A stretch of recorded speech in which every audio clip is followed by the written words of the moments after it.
Welcome and hello. Thank you so much for being here. I just want you to know that being here and making this presentation for the Fresno County Library is going to be, we're going to have some fun. That's for sure, because I got lots of things to talk about. And if you're in any way interested in ghosts and hauntings and places that are haunted here in the valley, then boy, do I have some stuff for you. I just real quick, I want to thank the Fresno County Library for inviting me to do this presentation, and I hope you all enjoy. Okay, so here we are. Okay, who is CCPI? That's me, Jackie Meador, director, founder of Central California Paranormal Investigators. We've been doing this since right around 2000. I've been hunting for ghosts for, we're a little over 20 years. So we do specialize in ghosts and hauntings, and we do a bunch of things. We do community projects, we do fundraisers, we do lectures like this. We do, all kinds of things. So, and October is our busy month, so we've been scheduling since July. We also produce documentaries. We have 4 in the can, and if you, which takes us all around the Central Valley. We've been in Coulterville, we've been in Oakhurst, we've been in Fresno, and we've been a couple other places.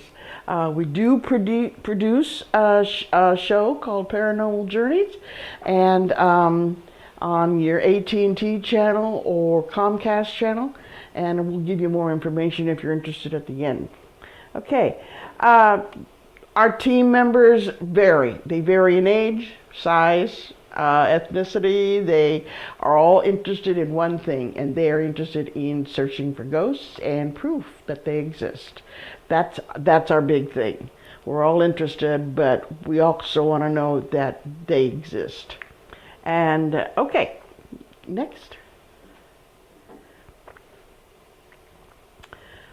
Many of you want to know why we investigate. What is so fascinating?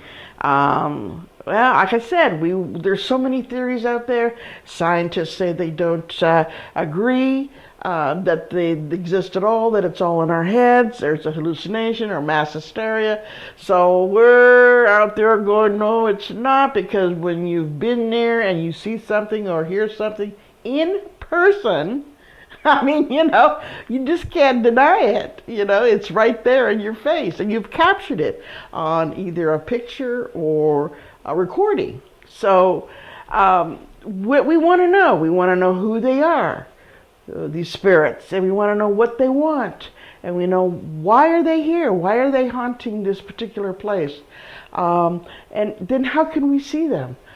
Some people can see them with the naked eye and hear them with the naked ear. For me, I'm not so lucky. My sister's very psychic, but for some reason she got it all. I got none. So, but I can see them through my camera and hear them through my recordings, and it's enough. It's enough for me to know when I've debunked or ruled out everything else and what I've got is paranormal, then hey, it is what it is. So, a lot of times, and I need to explain this because you're going to see this throughout the whole presentation. A lot of times spirits haunt a place because there's a strong emotional connection. Now that can be love, it can be fear, it can be hate, it could be grief, it could be anxiety.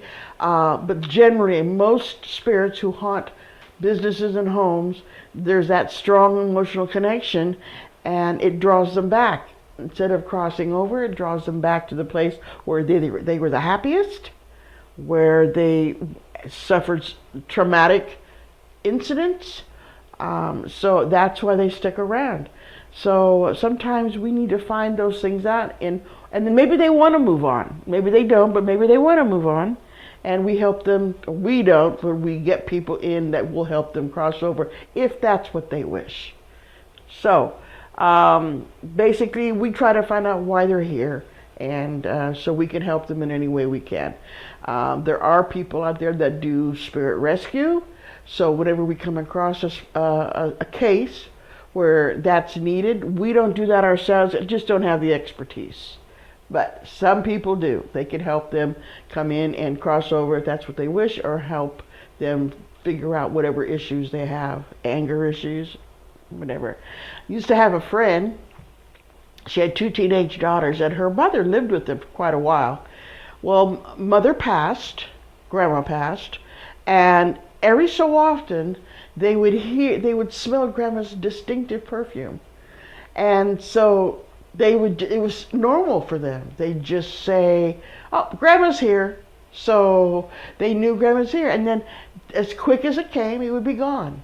And then maybe a few months, a year would go by and they'd smell it again. And it's just grandma's way of coming in and checking on them, make sure they were okay.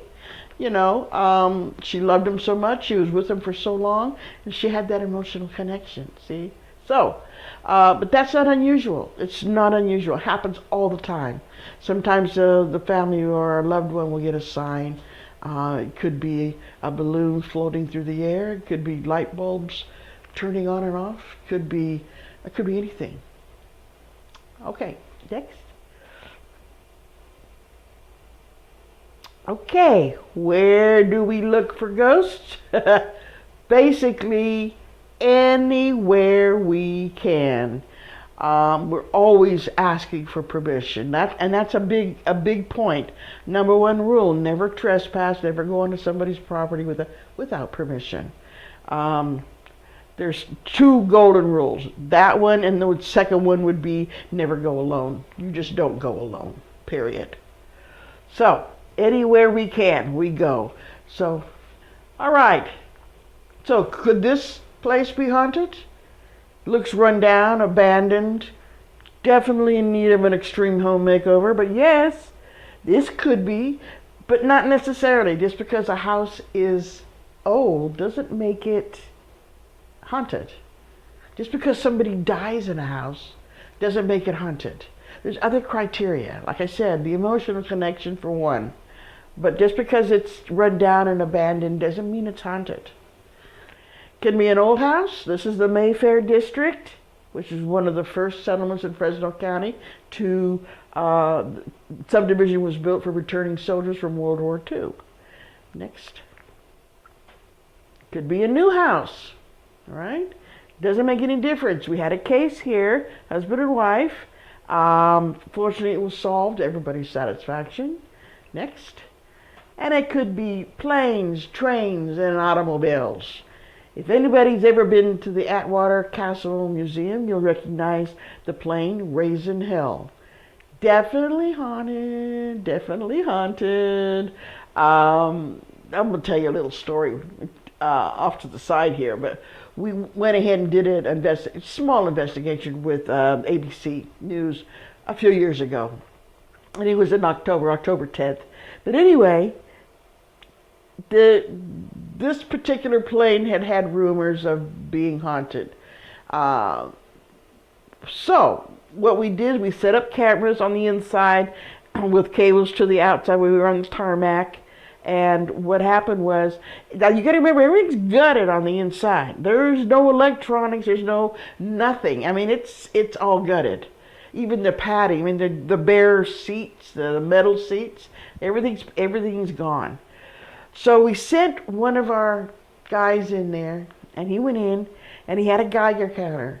And he started talking and started asking questions and taking pictures. All of a sudden, he starts getting hits on the Geiger counter. So nothing. There's nothing radioactive in this plane, and it's made up of a bunch of different parts.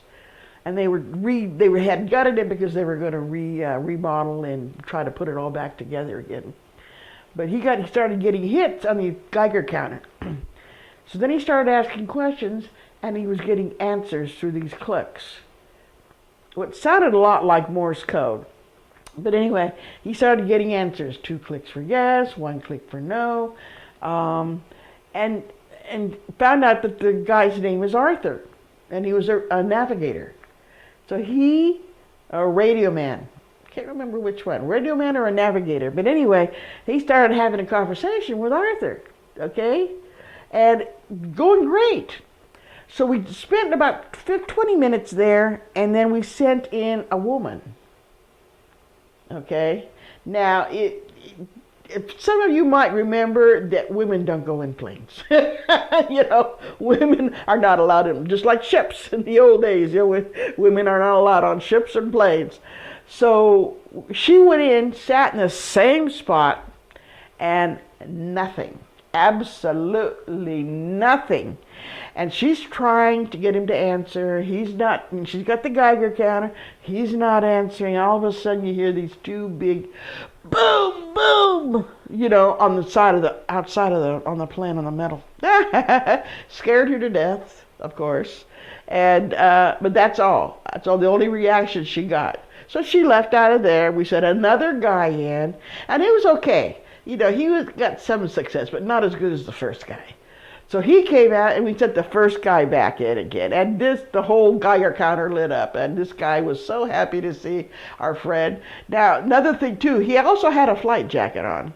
So we're thinking that our Arthur thought that maybe he was one of the crew or whatever, but I mean, they have things going on inside this plane all the time. When they were stripping it out, they'd have people under the, whatever they call it, stripping out stuff, and he'd say his friend was supposed to be next to him, and his friend, he'd say, hand me the hammer. Friend would hand him the hammer, and he'd start doing stuff, and then he'd turn his head and look out the window, and there's his friend on the tarmac smoking a cigarette. So, I mean, little things like that. They'd go by, and they'd see lights on inside the plane late at night. There's nothing. You gotta remember, they tore everything out. So there's no electricity to it. But anyway, those are the things that kept Arthur there. And as far as I know, he's still there. So if you ever want to go up in Atwater to the Castle Air Museum, you need to check out Raising Hell. Okay? So, and the museum is fascinating as well. Anyway, okay, let's go on. Okay, where are the most common signs of a haunting? Unknown voices, that's kind of a dead giveaway. Electrical problems, shadow people, unexplained incidents, moved objects, strange odors, feeling watched, strange sounds. Now, I need to caution you all, because just because you have one or two of these doesn't mean you're haunted. I mean, there's so many other things that this could be related to, like the house settling. You've got a loose wire in your electrical. You've got shadows. You could have shadows from passing cars that cast shadows on the opposing wall. Moved objects. You put something down, somebody comes along and moves it, and maybe one of your kids or your spouse or significant other, and they don't tell you, and then now you're looking all around for this thing that you thought you left it there. Okay, strange odors, that's, it's rare, but it does happen. I mean, I've smelled the perfume, I've smelled cigar smoke, and then there's no reason for it. I mean, you're in a closed room, and all of a sudden you have a presence come in, and you get and you get the smell of cigar smoke. Okay, so that's another story. I'll tell you that one later. Feeling watched. Everybody gets a feeling. I mean, you know how you feel like you get watched. You turn around and you're looking, you're getting goosebumps, and you think, God, this feels weird in here. That happens a lot. And then the strange sounds, house settling, rats in the attic, oh, who knows.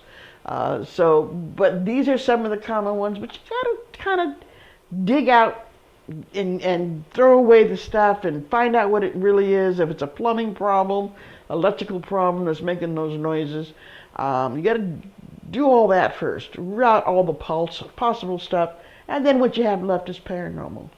Paranormal doesn't mean evil or malicious or demonic. Paranormal means unexplained. That's all it does.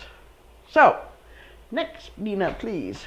Well, I think we're going to go through some places here in the valley that are definitely haunted, according to the employees and the owners. And first up is the chicken pie shop.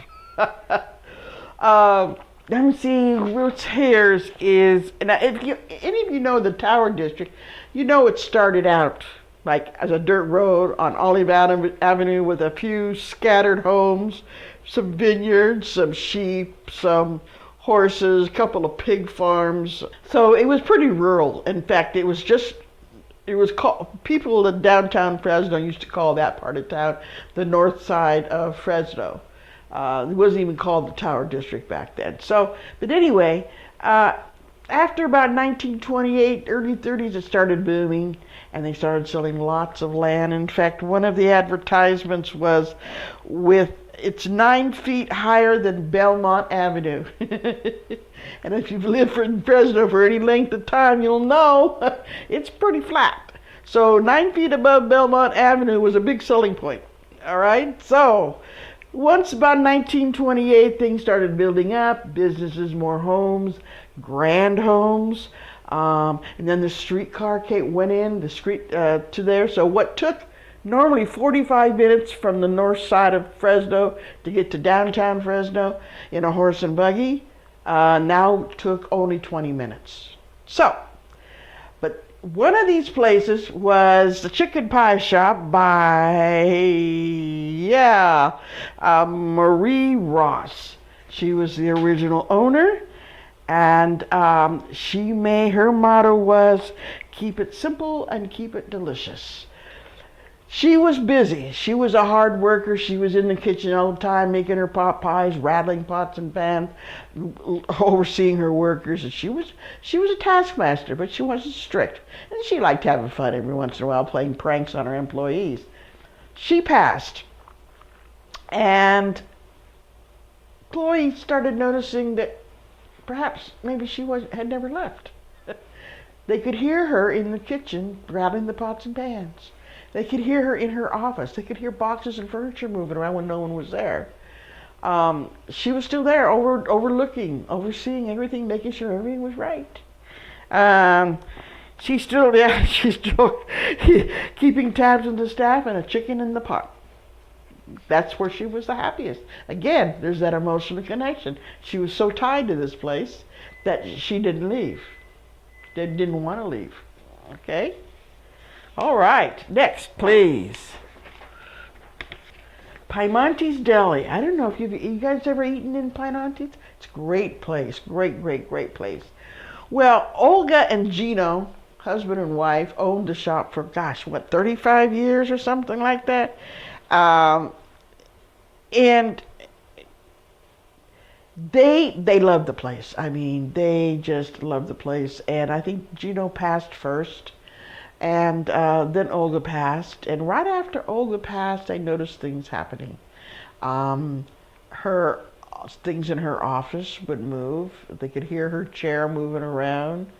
Again, they could hear boxes. They could hear her working in the kitchen.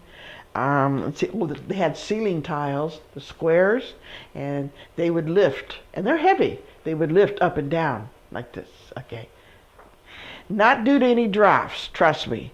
So the eyewitnesses also tell of shadows moving around in the back, and heard their names called by the unseen, right?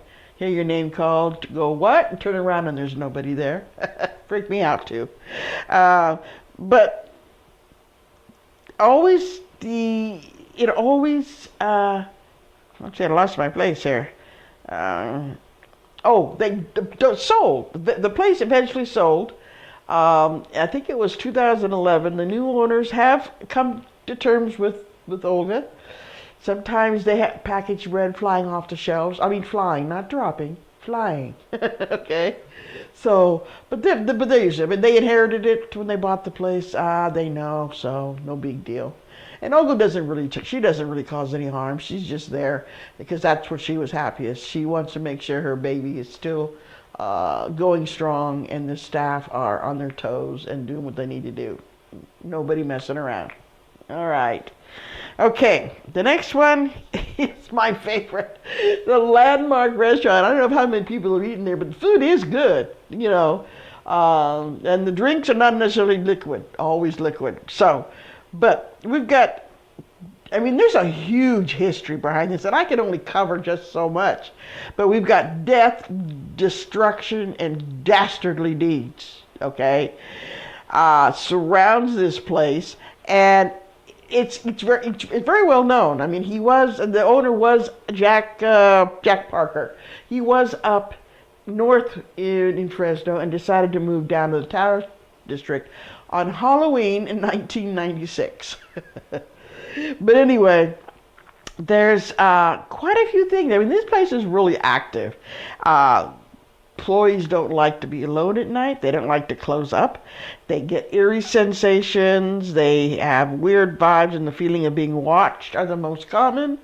But eyewitnesses tell of shadows moving around in the kitchen. And what is it about kitchens? Seems that all these places have all the activity centers in the kitchens. Anyway, kitchen in the back hallway. Now, I've been in there, and I've seen the back hallway.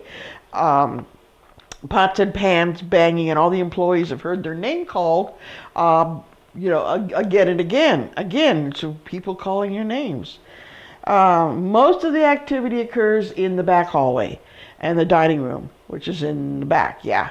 So make yourselves reservations to get a good table, and always and I've done this. Always keep your eye on that back hallway, because you're going to see things flit back and forth like shadows. Okay. And that's where whoever is there. Now, this used to be the old Carnation building. Don't forget. So I think no, I'm sorry, I'm wrong. I thought it was the old Carnation building. Yeah, I think it was. But yeah, and it lasted until 1975. So it's quite a history as well. But yeah. Sometimes look up the history on this place, because this is fascinating. I mean, we go through murder, we go through arson, and we go through all different kinds of things with this building, and it's seen a lot. All right. The next one up, we're going to move on into Old Town Clovis, and the Boyce Funeral Home. It's not a real fascinating story, but what's special about it is the ghost that haunts it. There's only one ghost, and he seems pretty benign. Doesn't cause any harm. He doesn't interact with really anybody. But what it was is what is his name? Arthur. Arthur and his wife opened this in around 1928. And they'd been in the business for quite a while, but they opened this particular spot in 1928. So it's been there for a while. So anyway, I think he passed in 56. But anyway, he's still hanging around. Now, he was always described as a tall, stately, distinguished-looking gentleman. Always wore a suit and a bow tie. Always. So, and he would stroll around the neighborhood, downtown. I mean, it's not real far from downtown Clovis.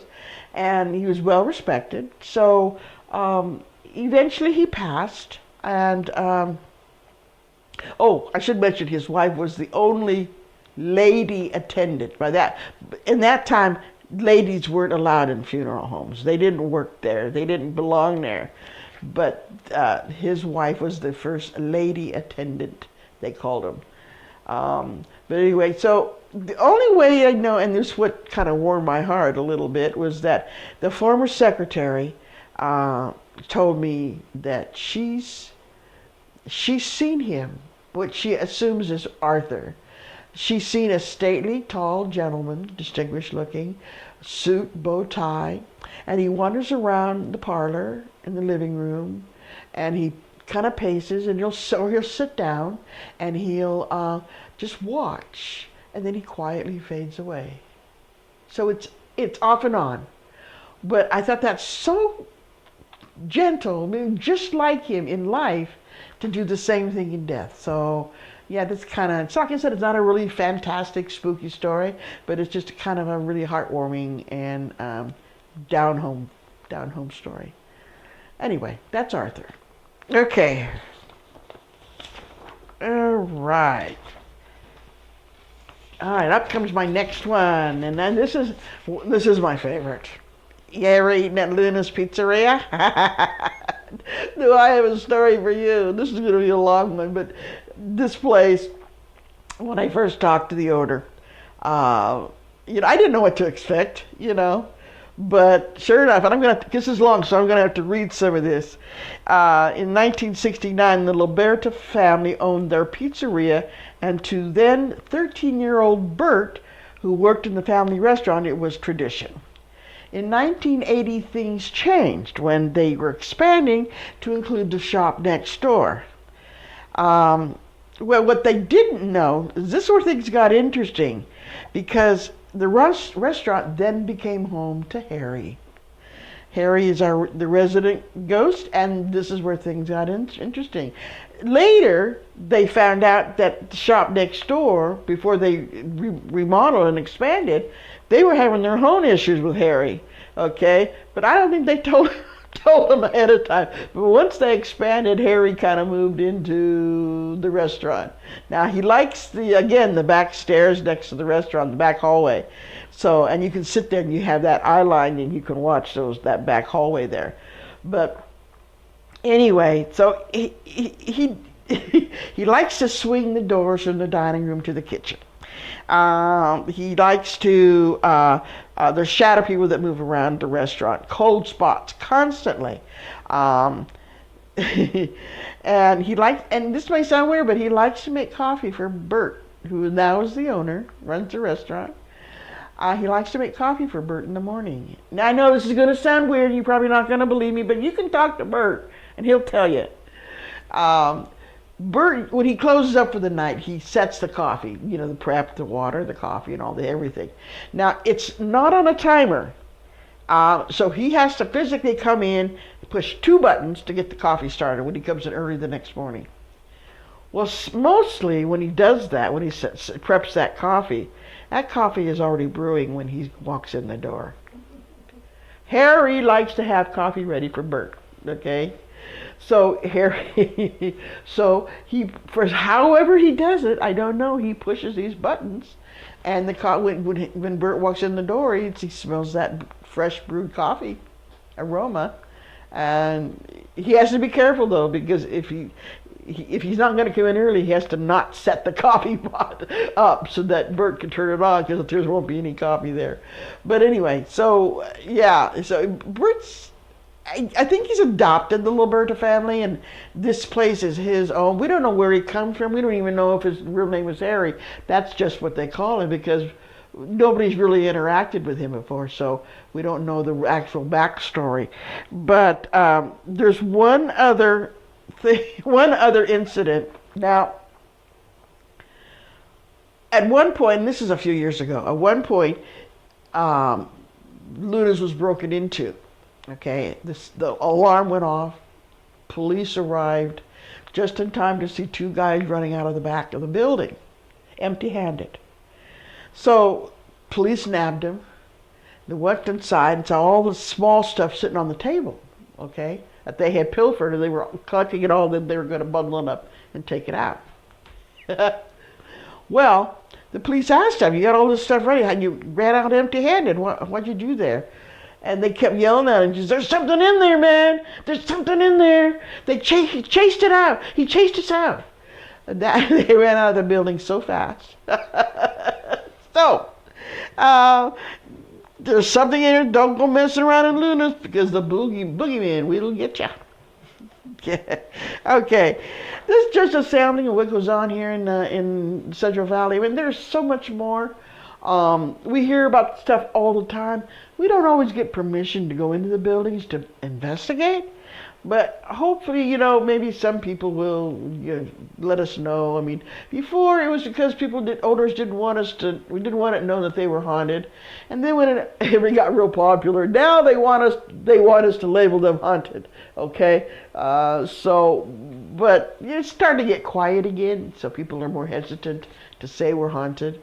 But it's not as bad as it was in the beginning. Before we take our next break, I want to kind of give you some frequently asked questions, since obviously we don't have an audience. First one up is, have you seen a ghost? Meaning, have I seen a ghost? And no, I'm not that lucky.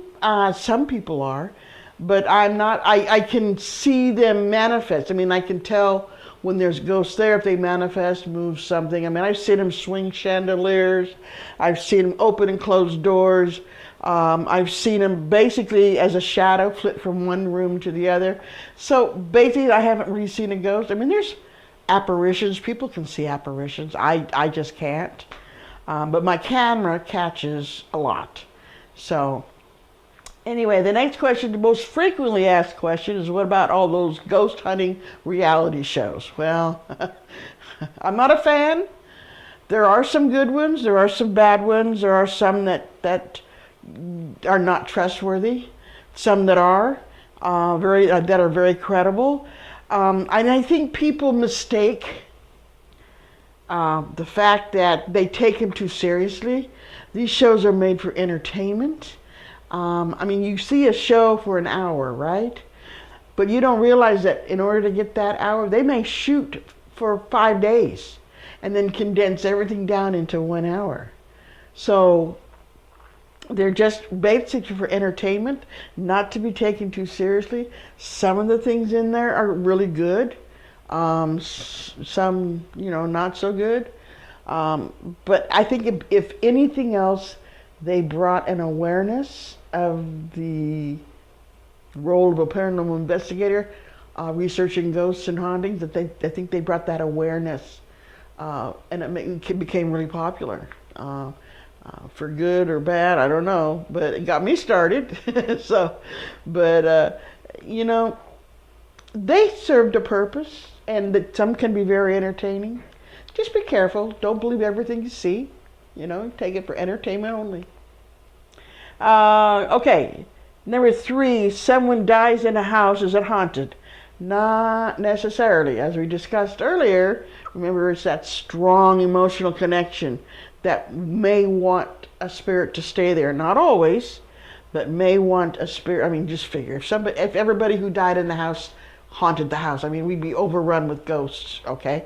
And we're not. So it's not a requirement for a house to be haunted if somebody dies there. It's possible, but it's not always. In fact, it's more uncommon than common. Okay, what is a live versus residual haunting? And we haven't talked a lot about this, but those are 2 types of hauntings. One is a live, which is a kind of an intelligent haunting, and the other is a residual haunting. Now, a residual haunting is like something that happens over and over again, like a loop. It's been recorded and it happens maybe the same time, maybe the same day every year, maybe the same time of night.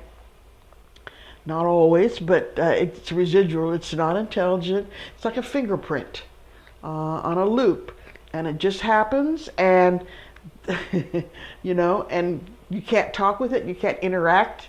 It doesn't answer questions. It just does what it does, and then it goes away until the next time. Over a period of time, it does fade. It will fade away until it's just no longer there. And that's just an energy imprint.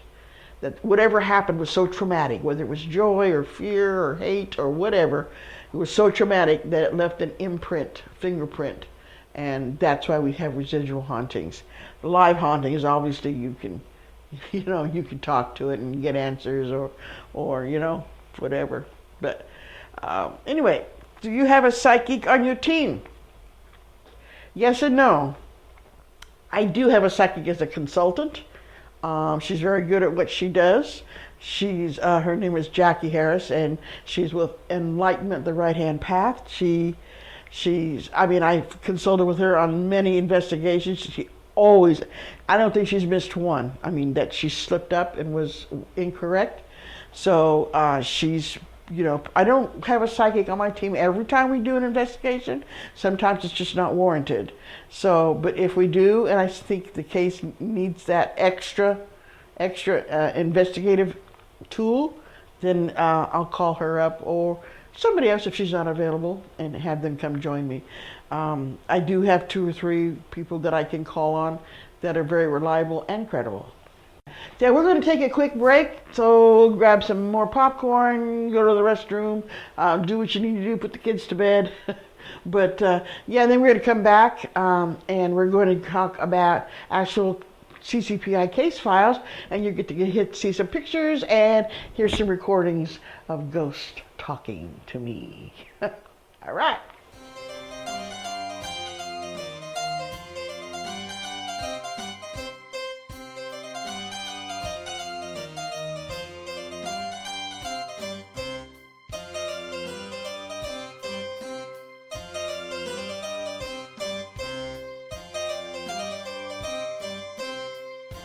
All right, we are back for round 2, and as I mentioned before the break, we are going to talk about the CCPI case files and show you some pictures and you hear some recordings, and it should be fun. But first, we're going to start out because I want to kind of explain what we look for. So, what are ghosts supposed to look like? We got Casper. It's like in the movies. We got Beetlejuice, TV, cartoons. Is this what ghosts are supposed to look like? Not quite. Next. So, if they don't look like what's in Hollywood and on TV or cartoons, what do we look for? Well, we look for energy patterns because we are made up of energy. Ghosts are made up of energy. So they leave, when they manifest as energy patterns. Even apparitions are energy patterns. So the most common are spirit orbs, fog and mist, and then the apparitions. You can get full body apparitions or partial apparitions, where maybe you get from the waist up, or you get just a floating head, or maybe even an arm, or a hand. Okay? So here's some samples. This would be a classic spirit orb. It's symmetrical. It doesn't have any holes in it or faces or colors. And that's pretty classic for a spirit orb. They usually travel alone. They don't travel in packs. Next, I'm going to show you a series of 2 pictures. This is the first one. And just what we call a moving orb, because they have kind of like a tail on the end. But I can tell it's moving. Now, notice on the right-hand side, you'll see the hot water heater and all the pipes leading up, okay? All right, go ahead and next one. Okay, this is where our moving orb was originally. And you see the hot water tank and all the pipes. And then what happened was it morphed or changed, and it became a streak of mist, right? Okay. This was taken by my granddaughter. She was standing at the back of the, well, she knew something was there, but she didn't know what. She had my camera, and so this is an empty apartment in Fresno. She followed it from the hallway, went into the dining room, backed up against the wall, started clicking pictures, and she's got 3 or 4, but these are the most dramatic. So you see the moving orb of the first one, and now you see where it's kind of morphed into where it's coming right by her. She didn't see it with her naked eye, but she felt it. She felt it move past and go whoosh right in front of her. So she was still clicking, and that's what she got. So it's definitely, I mean, that's pretty dramatic, So it's very good. It's very good. Nothing else could have caused that. Nothing. There was no heat. There was no cool air. There was no drafts. There was nothing. Okay, next. This is typical spirit fog in a cemetery. In fact, my family's cemetery, and we were just out there taking pictures, and caught this fog there on the ground. My grandma's buried there. So I don't know if it was her watching me or not. I don't know. Or somebody else. That's actually a good picture. Probably the best. And the reason is you can see all around it. So there's no mistaking cigarette smoke or fog or mist from some other source, because you can see all directions. All right, next. All right, we're going to talk about some case files here. And first up is On My Home Away from Home. I don't know if you've heard about this. It's Sierra Sky Ranch. It's in Oakhurst. I get the best night's sleep, even though it's haunted. We know, we've been up there so many times since 2005, and we know that there's at least 7 spirits there that they call this home. And we've got it used to be an old abattoir, which was a cattle ranch, and they supplied vegetables and meat to the mining camps and farmers and miners and whoever else. Okay, then it was sold. It became a dude ranch in the 50s. It became now this was I think 1876. I believe so. And this is the original house. Everything else was added on, but this is the original house. It was a dude ranch in the 50s. It was a R&R for returning World War II soldiers. It was a private home at one time, and tuberculosis hospital for women and children. And we have, I said 7. We have a nurse, a couple of children. We have a cowboy. We have a soldier. And who else do we have? I said nurse.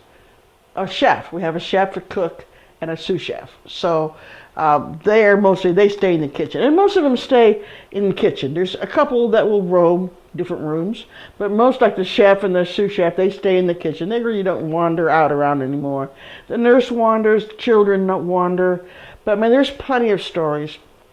People that stay there say the kids kept running up and down the hallway, so they kept them awake all night. Only the problem is that there were no children checked in the day before.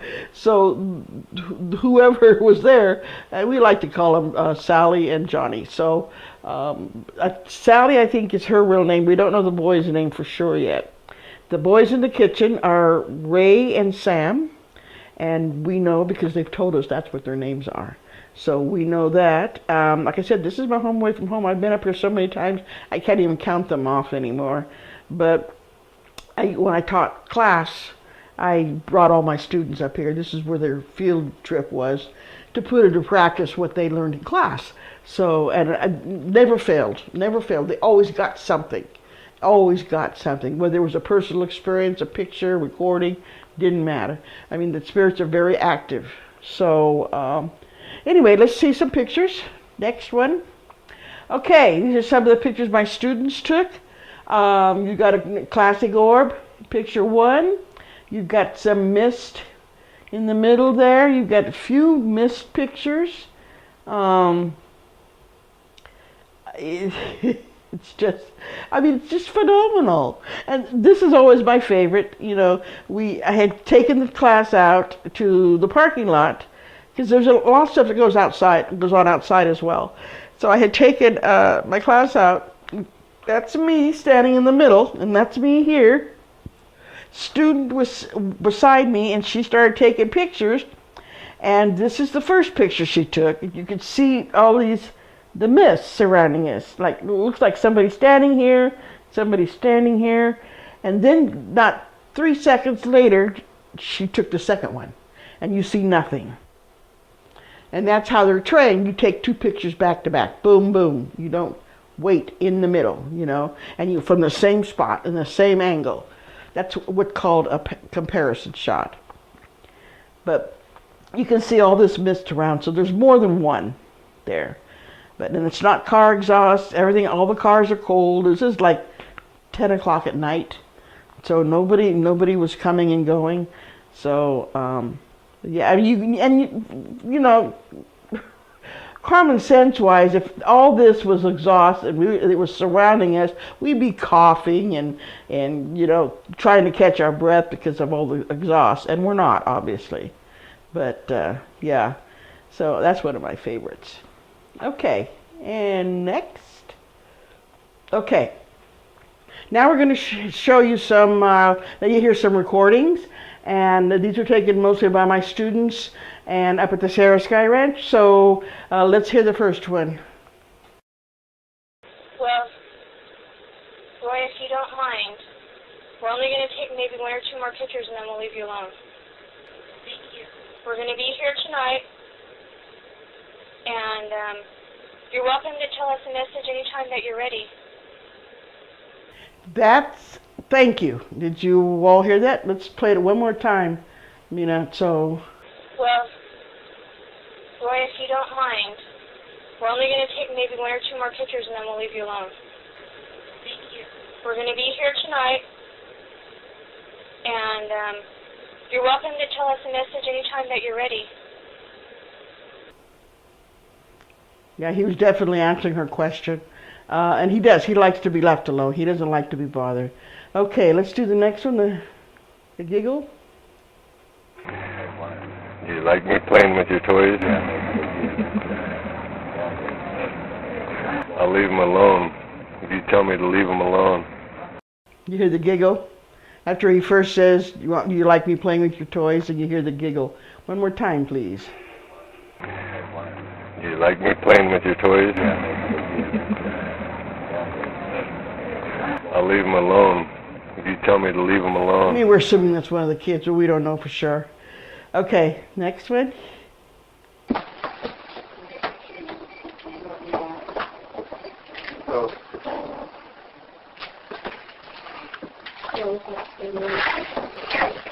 Oh, you got fingers.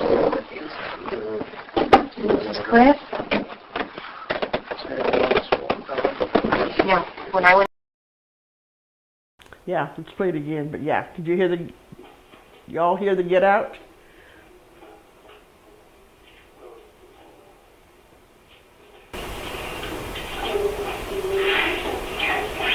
Yeah. This is the guy that's up in the attic, and he's not friendly at all. So we don't want to mess around with him. He's very rude. Okay, one more. We heard you. If you could make another sound, that would be great. That thing is crazy. Yeah, this looks like Too much power in your here. cage. Yeah. I wonder. Seriously, you're in tight quarters. A couple students in the kitchen, and they couldn't hear it. So they were in there. They knew something was in it, but they weren't sure what. So they started doing their EVP session, and you hear the griddle sizzling, okay? And then you hear hot. Now that might be residual, like we discussed, or it might be he was telling them to stand back because the griddle was hot. So one more time. We heard you. If you could make another sound, that would be great. That thing is crazy. Yeah, this looks like Too much power in your here. cage. Yeah. I wonder. Yeah. Seriously, you're in tight quarters. Yeah, he actually says it twice, but the first one is really low. All right, next, please. Oh, I think everybody here knows this place. Remember the old Wolf Manor on Clovis Avenue? Yeah, I've been there a few times. It's always been exciting. There's always something happening. Very paranormal active. I could say it's haunted. We've got several in there. We've got a grumpy old man. We've got a chef or cook, and then we have Mary. So that I know of for sure. But anyway, I think my first visit there was back in August of 2001, I believe. So the owner had just opened it up, and he was letting private groups come in to do investigations, and it was an overnighter. So, but let me tell you a little story. This was a coffin room here. So I was there with a friend, and we were kind of wandering around the downstairs, and we walked into the coffin room, and we got about halfway in, and all of a sudden I get this strange, really strong whiff of roses. I mean, it was just there. It was not there 1 minute and there the next. And I turned around to my friend and said, "Do you smell that?" And I didn't tell her what it was. And she said, "It's roses." I said, yes. And then as soon as we acknowledged it, it was gone. So ever since then, I've associated that room or that smell of roses with Mary. So on my next trip, I brought in a rose, and her room was, let me see if I can figure out. It was, I believe it was right there. I'm not positive, and so she had the rocking chair in her room, and it used to rock by itself once in a while, but there was a bed in there and everything, so I placed a rose on her pillow. So ever since then, it's been a thing. So, okay, let's see what we got picked up at, or captured at Wolf Manor. All right, this gets a little complicated, but this is my one and only apparition. It was late at night. It was about 2:30 in the morning. We were just packing up and getting ready to leave. Everybody else was out loading the car, and I was the last one in. I had 4 frames on my camera, and it was an analog camera, a Pentax. So I walked around, made sure everything was clean. We'd picked up all our mess, and didn't want to leave any equipment behind. So I walked into, if you walk through the front door and to the right was the parlor, the living room. I walked into the living room, stood in the middle of the floor, in the middle of the room, and just went boom, and then I turned boom, and then I just rotated around, took my last 4 shots. These are the 2 out of the 4, okay? This was the first one, this was the second one. Now, I can obviously tell, but what's this here? Go to the next one.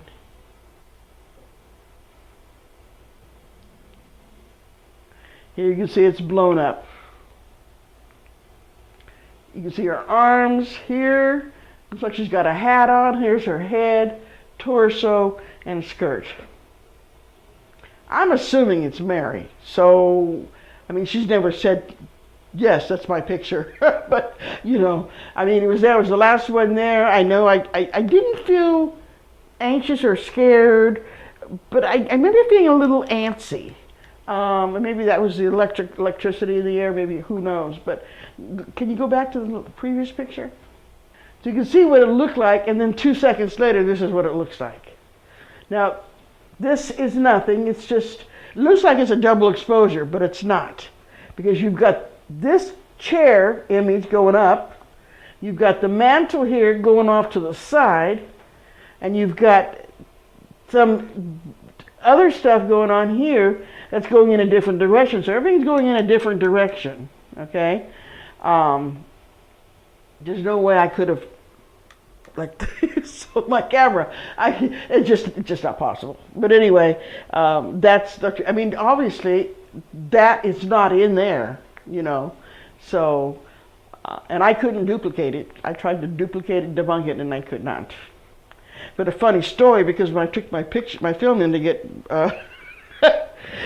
developed, the boots, I think, at that time, I left it out, told her, no, don't fix anything, just leave it, no modifications. And she said, okay. So, but she calls me about 2 hours later at home, and she says, Jackie, you need to come down here and see this. I go, what do you mean I need to come down here and see this? It's like 3 o'clock in the afternoon. I said, Jackie, you need to come down here and see this. Now, she didn't know what I did. I didn't tell her. So, I went down there. Well, she finally told me, she says, Jackie, I think you have a ghost. Now, this is a person at a camera shop, okay, telling me, I think you got some here, looks like a ghost. I'm going, okay. So I'm running down, got in my car, sped down the boots, and this is what I got. So, yeah. Do I think it's an apparition? Absolutely. I got a second opinion, and he was a camera pro as well, photographer, and he said yes. In fact, what he said was, Jackie, you got something here. So that's as good as it gets. And they're not going to come out and say, yeah, you got a ghost, you know, but they're going to say, yeah, you got something here. So yeah, I'm fairly confident this is Mary. Okay. Next, please. All right, this was a Clovis Home. Now, I got to tell you, this lady is is a fanatic about collecting things. I mean, she collects everything. And she has it all displayed. It's all dusted, believe it or not. And she's got it arranged perfectly so you can see everything. Things aren't crowded. You don't have to move things to see things. She's got things hanging on the walls. She has a coffin somewhere. I don't think I got a picture of it. But this is all the downstairs floor. The upstairs floor, not so much. That's more living quarters. But this particular lady, her husband was psychic, and he kept saying, you know, I see people, I see dead people. So he was, you know, but didn't like to talk about it. So, but when we first went in to the lunch boxes, she had those down on the bottom floor. She ended up, because she's running out of room, but she ended up putting them up on the second floor in her sewing room. But her husband kept seeing a little boy, and she didn't know whether he was lost. He was looking for his mom. He couldn't tell, and he was real flighty, so he didn't really stick around to answer questions. But anyway, so we're out there, and we thought he liked playing with the lunch boxes because she could hear him at night playing with the lunch boxes. So when she moved him up there because it kept waking them up, we went upstairs and we shot some video, and I think it's on the next frame. Yeah, and we're going to go ahead and come down here with your cursor, and you'll see an arrow box with an arrow. There you go. If you're a little boy, now, you think he was like all the little boy lunch boxes. It looks like we have a cowboy and an Indian. Oh, is that Howdy Doody? That's Howdy Doody. Yeah, that's Howdy Doody. Oh, I remember Howdy Doody. Okay, what else? What else do you like here? Popeye?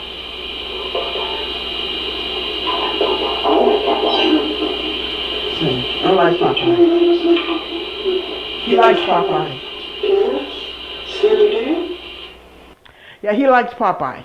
So my teammate was next to me, and she said, you know, what about Popeye? And he goes, I like Popeye. Said it twice. So, yeah, we trying to get a response out of him, you know, to let us know he's there. And then he comes up with, you know, yes, I like Popeye. So, yeah, you want to see it again? Okay, of course you do. You want to see it again. If you're a little boy, now, you think he was like all the little boy lunch boxes. Now, it looks like we have a cowboy and an Indian. Oh, is that Howdy Doody? That's Howdy Doody. Yeah, that's Howdy Doody. Oh, I remember Howdy Doody. Okay, what else? What else do you like here? Popeye? I like Popeye. So we could all agree he likes Popeye. Yeah. All right, next, please. Oh, love this place. You ever been to the Coulterville and to the Hotel Jeffery? Oh, awesome place. Awesome place. I don't know that the hotel is open now. It was, but then the owner got real sick, so I think they closed it up because they were doing a lot of remodeling. And I know she let us, this was before she bought it. This was by the old owners when we were there. And we'd been there 3 or 4 times already. So we ended up doing a documentary about the place, which is fascinating, one of my favorites. So, but this, I took my students there for their annual, actually I do an expedition type thing every year, once a year. And a lot of my students go. But anyway, we're there. We had the whole hotel to ourselves. So, anyway, go ahead and next. Okay, we got a classic orb there, and we got a classic orb here. Round, nothing in the middle. Personally, I think orbs should be more 3-dimensional rather than 2-dimensional. But you know, this is what we got now so far. So until that day comes along, you know, this is what we're playing with. But Anyway, so classic, or it just indicates that there's presence there.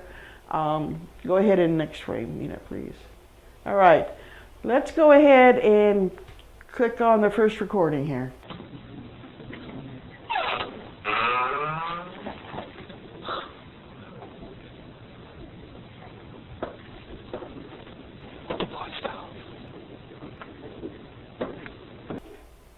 Watch out. You know, you got your recorder going on when you're walking around these places, you know, because a lot of times if you're talking to somebody else, like your teammate, they will chime in and join the conversation. I've had that happen many times. They'll either agree with you or not, or tell you you're full of poop, you know, whatever, but sometimes they'll laugh. But yeah, but sometimes they'll join. So we leave our recorders on pretty much all the time. Of course, then you got to go home and you got to listen to 8-10 hours of recordings. But anyway, so let's play that again. You hear him say, "Watch out."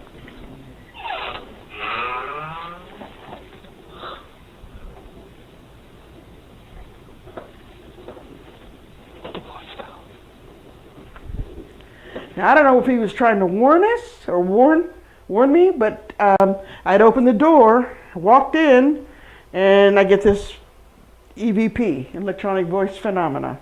Who knows? Okay, next. Can you tell us your name? Carolyn, can you stand closer to the door with the kid too? This is a really strange one. Two of my students are actually, one was Jackie Harris. Okay, so they're in there, and this is their room. So, no, wait a minute. Yeah, this was their room, and so they walk in and they can sense something's going there. Somebody's there, but they're not sure. So Krista sees somebody, a man who's scarred, who looks like he's been through a fire. And so they try to talk to him, try to get him his name. Now, he says, "Who am I?" We're not sure whether he was trying to get them to guess who he was, or he didn't know who he was. So when they asked him his name, he didn't know. So, let's play it again, please. Can you tell us your name? Carolyn, can you stand closer to the door with the kid too? So we don't know. He never showed up again, so we don't know if that was a one-time thing or not. So, okay, let's go move on to the next one. This is interesting.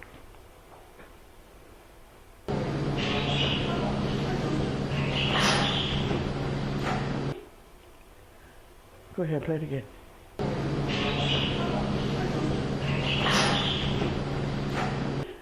If you've ever been to Coulterville, you know that with a little bit of history, you'll know that the town has actually burned down 3 times. And each time they keep rebuilding, which is all well and good, but several people died during each of those fires. And they're exactly 20 years apart. So, and always in the summer. I think it was July. So, yeah, so we're thinking that this was somebody who was caught in the fire and screaming out that she was burning. And it's a female, so it is a female. All right.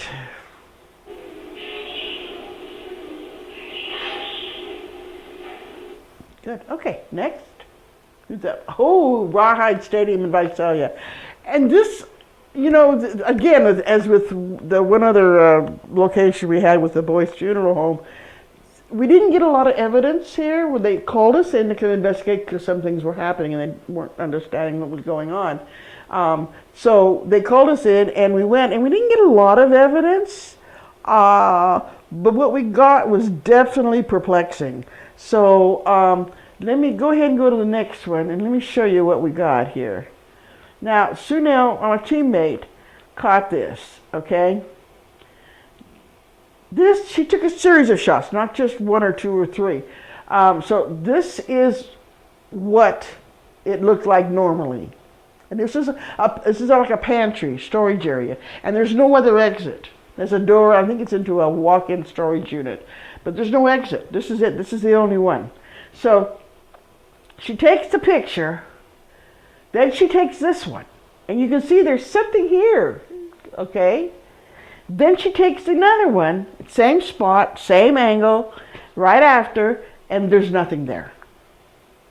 And this was from the camera, the red spot.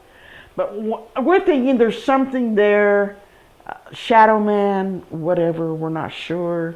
He doesn't look like he has a hat on. So, but yeah. So we're definitely perplexed about that one. But it was interesting. Like I said, we didn't get a lot of evidence here, but we got this, and we figured, well, there's something going on, but we're not sure, if this is the guy that's doing it or not. All right. So, definitely interesting. We still don't have any answers.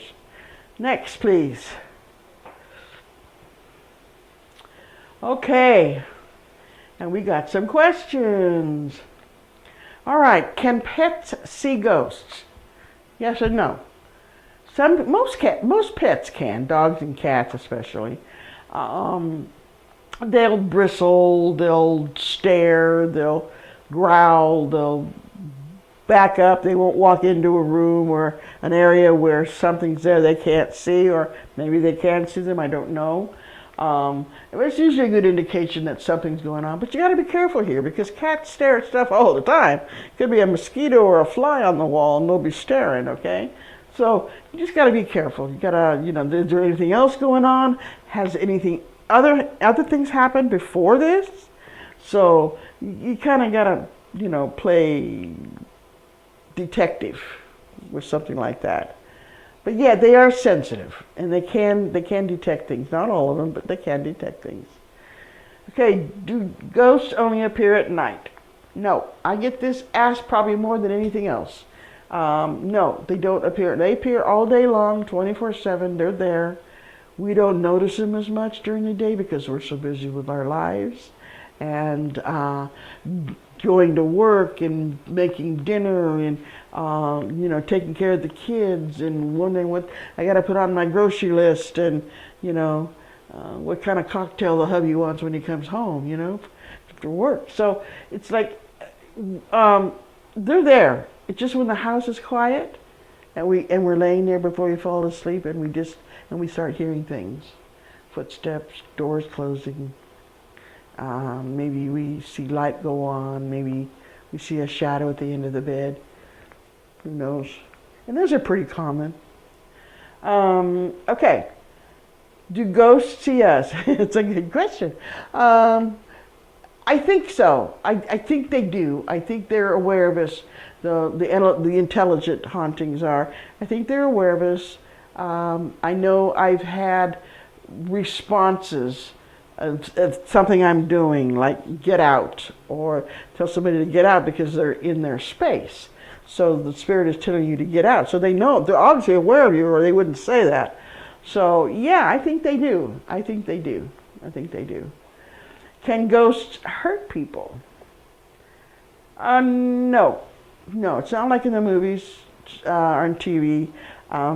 They can make you run if you get scared enough and trip down the stairs, but they're not going to pick up a butcher knife and stab you with it. I have never heard of a situation where the ghost has actually hurt somebody. So usually it's the person that's scared that's running away that's ends up hurting themselves.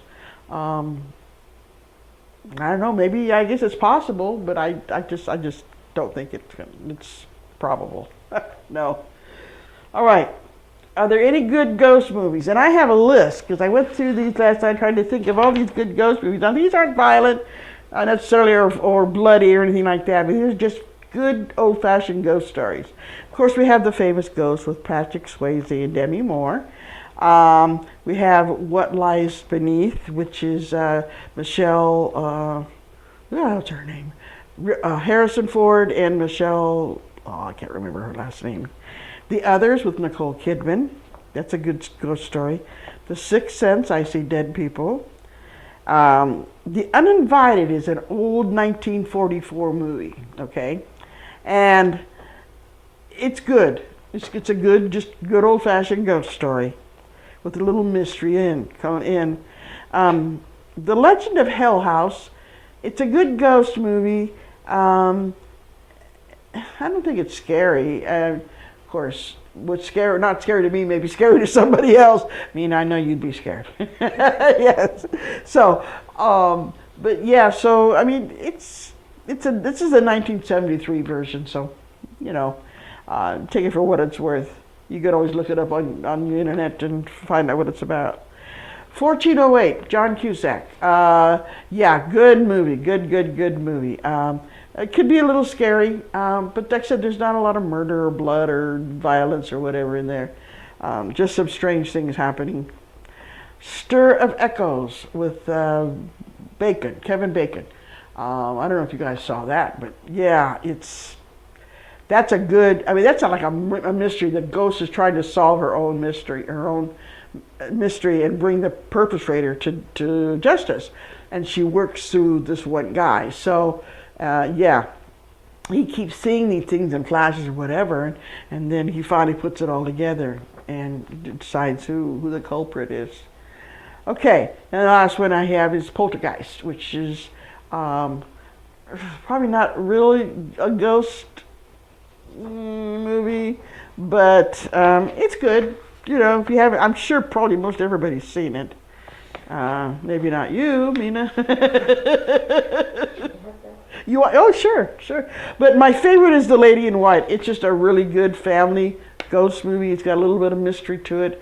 No blood, no gore, no horror, no nothing like that. And it's just about a guy who narrates through the movie when he was a kid and living in a small town in the Halloween time, and then there was a mystery about a little girl missing, and he solves the case, and you know, that kind of thing, and the little girl appears to him to help him along. So yeah, I'll give this to you. Yeah, so yeah, it's one of my favorites, The Lady in White, and that's 88, I think. Let me see. Yeah, 1988. Lucas Haas is in it. Okay, I think we can go on to the next one. Okay, and I get this all the time, and especially through emails, people wanting, they tell me things are going on and they want it gone, and I say, well, we don't remove ghosts. That's just not our expertise. There are people that do, like I mentioned, the spirit rescue.